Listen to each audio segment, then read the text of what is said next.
So around a week ago, I beat my first ever demon level called Ultra Paracosm. Oh my god, yes! Oh, yes!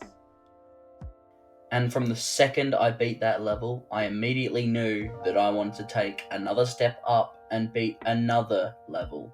So I went looking yet again. I didn't have to look too far though, because in the comments for my video, I found a commenter that said he beat a level called Retro Circles. I'd never heard of this level though, so I gave it a little look. I recorded my practice run for the first time this time, thankfully. So yeah. Also, very quickly before we start, I do fast forward my practice run, but that's just because nobody wants to watch a full practice run of this level. So I do a practice run, and then after this I'll explain what's in the level, and then we'll get into attempts.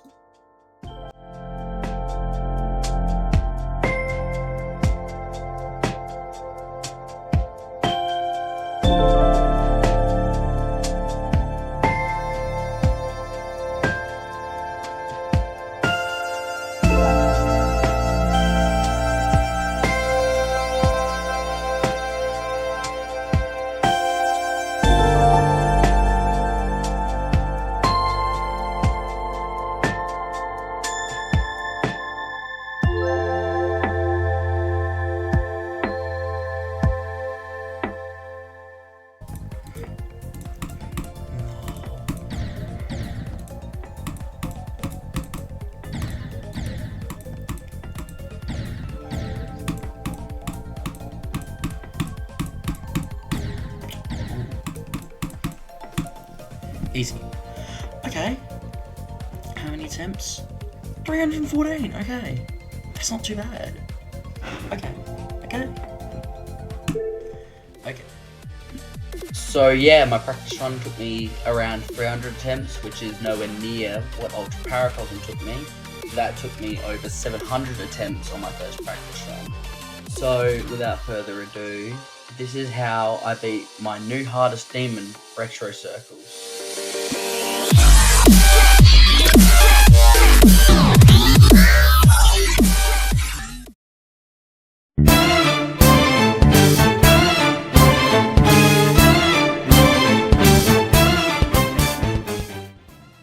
So we start off the level with a very, very easy cube part. This part is extremely easy, except for this one saw timing at the beginning. Apart from that, it's just super easy timings. Then we get to the ship part, which is also extremely easy. Just the main gimmick of this part is just holding into the slopes and basically just attempting to straight fly to like recover yourself. There's this bit at the end where you just go up and weave through the spikes. Apart from that, it's not too much harder than the cube part. However, one part is much more difficult than the cube is this ball part. You have to time your clicks so that you don't go into the spikes. So with this click here, you have to click late. If you click early, you go into the spikes. And same with a bunch of other clicks on this part of the level. Then this super easy cube transition, not too much to say here, just holding and obviously clicking at the correct times, which then leads us into the wave part. The main thing to note about the wave section in this part is the invisible speed change. You can see the wave slowly speeding up and slowing back down during this part, as well as the spikes in the walls make the passages you're supposed to go through with the wave a lot tighter than they visually look.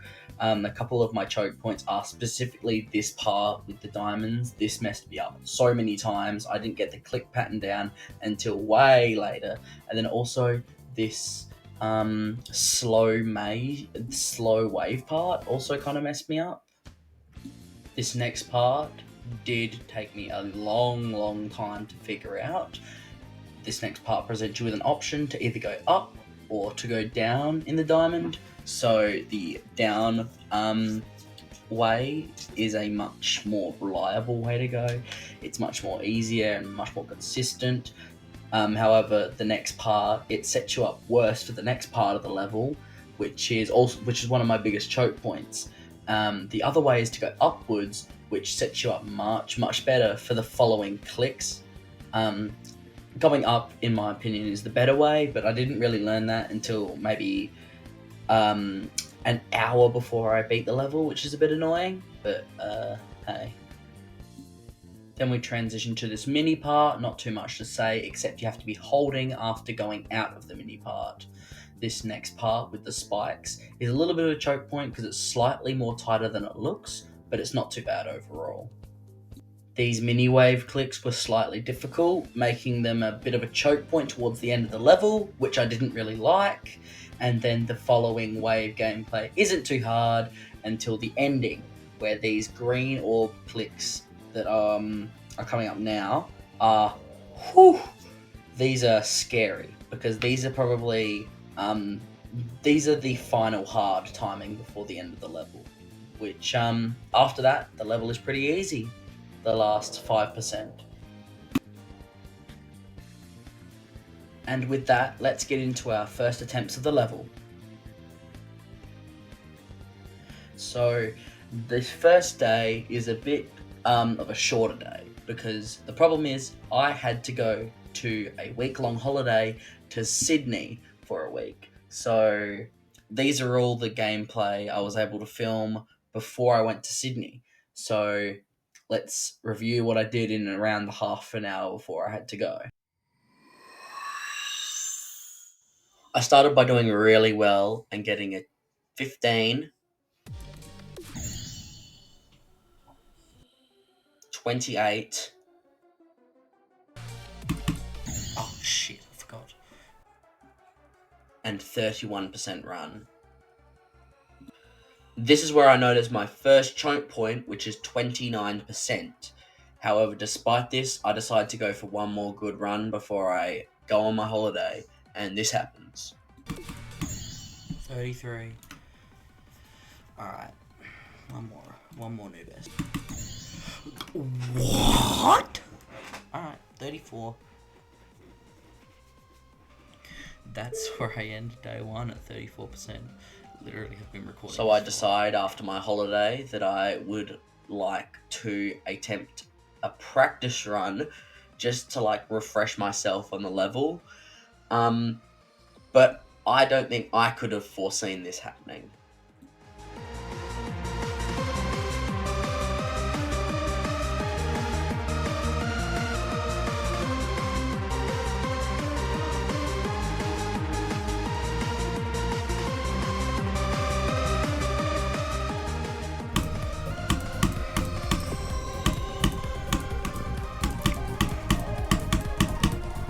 Okay. 111 attempts. We're gonna do one more practice run, and then we are gonna get into start positions. So let's do one more practice run.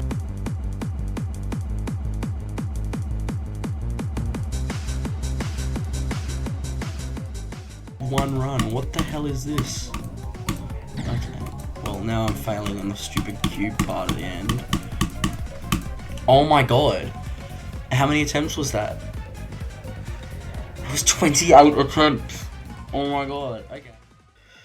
That's right. I got the level down to 28 attempts, which is nuts for my third practice run of the level, and my second day. So, safe to say, I was pretty impressed by that. So now it was time to start positions. So I chose a start position just before the glitchy transition. I believe it's around 54%. So let's see my progress with that. Basically, for the next hour and a half, I figured out some stuff about the stuff I talked about in the level analysis. Stuff like the diamond part, I learned the click pattern for that, the slower section, and the up and down parts. I learned all of this in this around hour and a half that I was practicing this part of the level. I wanted to try to get a 54 to 100% run. And that didn't happen in this recording, sadly, but I felt like I had the level down enough to be able to go for more high score attempts. So I started by getting a small attempt of 38%, which I was somewhat proud of, but then I got an incredible run.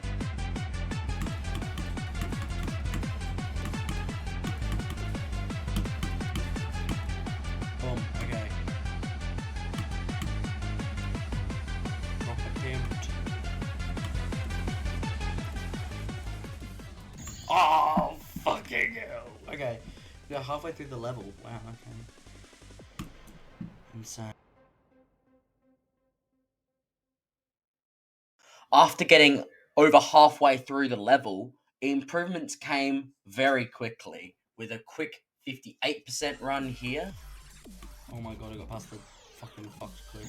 Fuck! Oh my god, then I immediately died!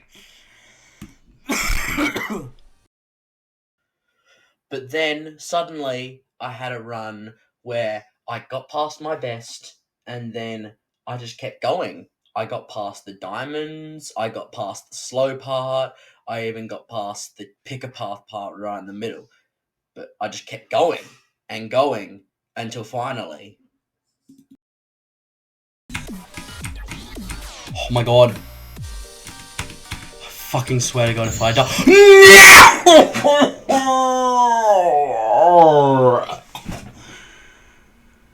I knew I was gonna die to that part. Fuck.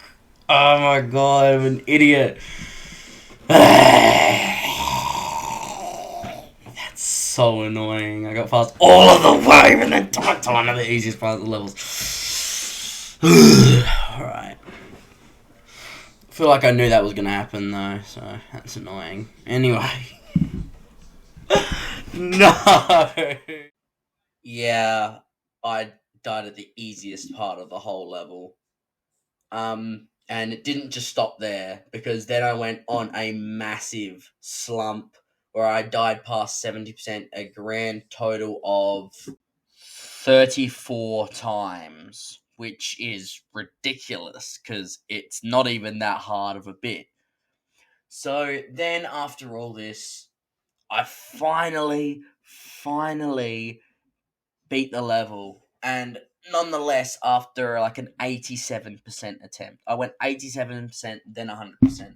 So without further ado, here is the 87% run and the 100% run of retro circles. Oh, and one more thing before the level completion plays. Just after about halfway through day 2, all of my progress on the level reset, and this was after my 90% attempt. So if you're wondering why some of the clips of me dying past 70% had new bests, that's why, because it reset my progress back to 58% after I died on 90%. Anyway, sorry, start the clip.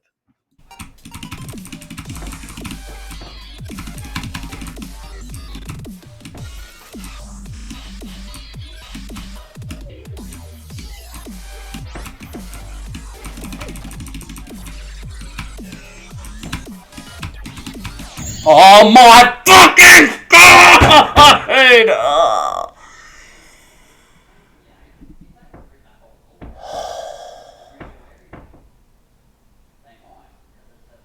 That was such a stupid death, dude. I can't believe I actually just did that. Oh my god, what am I doing? Could I die in one more spot before I get to the end? I just want to go, to be honest. I'm tired. But I have to finish them on a generational run of consistency. I know it's coming soon. I have to finish this level by the end of the day, I swear.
fuck this level. Come on, please.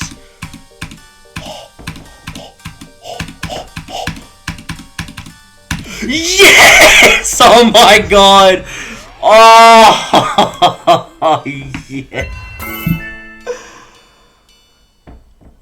Oh, yes. Oh my god, it was the very next fucking run, dude. There's no way. I said I was consistent. I said it was coming soon. And the very next run, I got it. Oh my god. Thank god. Okay. Let's go. Oh my god. I didn't get to the demons I beat. Oh, it's beautiful. It's right there. Oh my god. This is not accurate, by the way. I did not beat it in 800 attempts. My progress, like, fully reset on day 2. I don't know why. This is 800 attempts since halfway through day 2. So it's probably closer to 2,000 attempts. But that's still pretty good, to be honest. Oh my god. Let's go. So anyway, that is how I beat my new hardest demon, in my personal opinion, Retro Circles. Thank you so much for watching. This video took a long time to edit and actually create, so I appreciate watching. If you want to stick around, I'm going to yap for a bit more, but you can go now if you want, because I'm just going to yap about the difficulty compared to Ultra Paracosm and what levels I'm going to beat next. So the difficulty compared to Ultra Paracosm, I would say this level is harder. I feel like the gameplay of the level is harder than Ultra Paracosm, and the invisible speed changes just make it feel more unfair, as well as this the ball, ship, and cube gameplay before the drop is harder than in Ultra Paracosm. The main difficulty with Ultra Paracosm comes with the not being able to see anything, because it's like strobe lights. It's very difficult. So that's why I personally think that this level is harder. And what's to come next? I'll probably pop a video up on screen, but my next level I'm probably going to try to beat is a level called Butterfly Effect. It's another easy demon, it's another Circles level, but this will be the last easy Circles level I beat before I move on to medium demons. It's not going to be the last easy demon I beat. I'm probably going to try a couple of levels like I Spy with my little eye, but yeah, apart from that, this level is my next goal. So again, thank you so much for watching. It took a long time to edit this, and if you stayed around for the yapping at the end, I very much appreciate it, because I sound like a lunatic at the moment. But thank you so much for watching, and I'll see you when I beat Butterfly Effect in probably like 2 months, because it's a pretty difficult level. Alright, thank you.